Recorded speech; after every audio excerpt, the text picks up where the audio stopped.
Hi friends, welcome to yellow rice cooking channel. நம்ம இன்னைக்கு என்ன பார்க்க போறோம்னா, ஒரு சிம்பிளான அரைச்சு விட்ட மீன் குழம்பு தான். வாங்க என் ஸ்டைலில் எப்படி செய்யுதுன்னு பார்க்கலாம். வானொலி அடுப்பில் வச்சுட்டு ஒரு கரண்டி அளவு எண்ணெய் விட்டு 1/4 ஸ்பூன் சீரகம், 1/4 ஸ்பூன் சோம்பு, 1/4 ஸ்பூன் தனியா, ஒரு அரை ஸ்பூன் மிளகு, இது கூடவே 2 சில்லு தேங்காவை குட்டி குட்டியாக நறுக்கி சேர்த்துருக்கேன். ஒரு 5-6 பூண்டு பல், இது எல்லாத்தையும் நல்லா பொன்னிறமாக வதக்கி எடுத்துக்கோங்க. இது கூடவே குட்டி குட்டியாக நறுக்குன 2 வெங்காயத்தை சேர்த்துருக்கேன், 2 தக்காளி. இந்த மசாலா எல்லாம் நல்லா வதங்கட்டும்.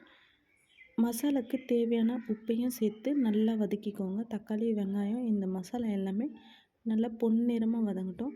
இப்போ பார்த்தீங்கன்னா தக்காளி, வெங்காயம் எல்லாமே நல்லா வதங்கியாச்சு. அடுப்பை ஆஃப் பண்ணிவிட்டு ஒரு 10 நிமிஷம் அப்படியே ஆறட்டும். ஆறுனதுக்கப்புறம் மிக்ஸி ஜாரில் சேர்த்து ஃபைன் பேஸ்ட்டாக அரைச்சி எடுத்துக்கோங்க.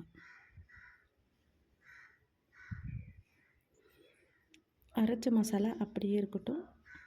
ஒரு லெமன் சைஸ் புளி எடுத்து புளி தண்ணியாக கரைச்சி அப்படியே ஓரமாக வச்சுக்கோங்க.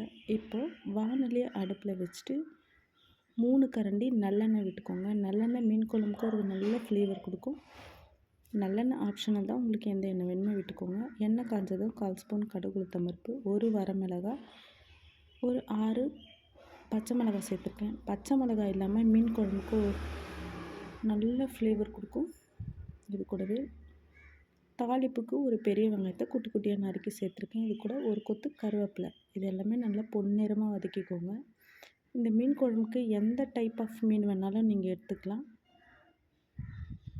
இப்போ பார்த்தீங்கன்னா வெங்காயம் நல்லா பொன்னிறமாக வதங்கியாச்சு.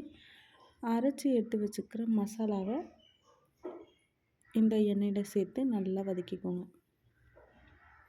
வதங்கணும்னு அவசியம் இல்லை. ஒரு 2-3 நிமிஷம் ஒரு மிக்சிங் கொடுத்துட்டு காரத்துக்கு ஏற்ற மிளகாய் பொடி சேர்த்துக்கோங்க. மிளகாய் பொடியோட பச்சை வாசம் போகிற அளவுக்கு ஒரு 2-3 நிமிஷம் நல்லா கலந்து விட்டுட்டு கரைச்சி எடுத்து வச்சுக்கிற புளி தண்ணியை இது கூட சேர்த்துக்கோங்க.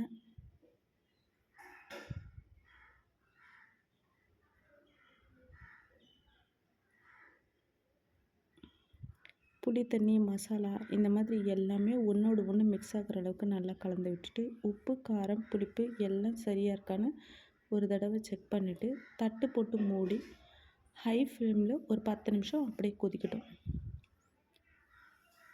நான் பண்ணா மீன் தான் எடுத்திருக்கேன். நீங்கள் எந்த மீன் வேணாலும் சேர்த்துக்கலாம். இப்போ பார்த்தீங்கன்னா நல்லா சலசலன்னு கொதிக்க ஆரம்பிச்சிச்சு. அடுப்பை ஸ்லோ ஃப்ளேமில் வச்சுட்டு நம்ம வாஷ் பண்ணி எடுத்து வச்சுக்கிற எல்லா மீனையும் இதில் சேர்த்துக்கோங்க. இந்த மாதிரி 1 பை 1 சேர்த்துட்டு போட்டு கிண்டுன்னு கிண்டாமல் பொறுமையாக கலந்து விட்டுட்டு உப்பு, காரம் இருக்கான்னு ஒரு தடவை நல்லா செக் பண்ணிவிட்டு அடுப்பை ஸ்லோ ஃப்ளேமில் வச்சுட்டு தட்டு போட்டு மூடி ஓப்பன் பண்ணி பார்த்திங்கன்னா நம்மளோட அட்டகாசமான அரைச்சி விட்ட மீன் குழம்பு ரெடி. அடுப்பை ஆஃப் பண்ணிவிட்டு கட் பண்ணி வச்சுக்கிற கொத்தமல்லி தழையை தூவி சூடான சாதத்து கூட சர்வ் பண்ண வேண்டியதான். ஒரு மீன் கூட உடையாமல் அட்டகாசமாக வந்திருக்கு. அப்புறம் என்னங்க, சேனல் பிடிச்சிருந்தா லைக் பண்ணுங்கள், ஷேர் பண்ணுங்கள், கமெண்ட் பண்ணுங்கள், சப்ஸ்கிரைப் பண்ண மறந்துடாதீங்க. தேங்க்யூ.